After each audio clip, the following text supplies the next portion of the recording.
ഇവിടെ ഇരിക്കുന്നത് സിനിമാ താരങ്ങളാണ്. പക്ഷെ നമ്മുടെ ജനറേഷന് അല്ലെങ്കിൽ നമ്മൾക്ക് ഇവരെ അത്രയധികം പരിചയമില്ല. നിങ്ങൾക്ക് എല്ലാവർക്കും നല്ല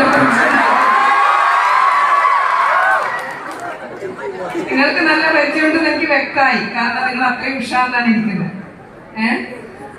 അപ്പൊ എന്തായാലും എല്ലാവിധ ആശംസകളും. അതുപോലെ അടുത്തതായി മാഗസിൻ പ്രകാശനത്തിന് വേണ്ടി സിനിമാ താരം ലുക്മാൻ അലിയെ വേദിയിലേക്ക് ക്ഷണിക്കുന്നു.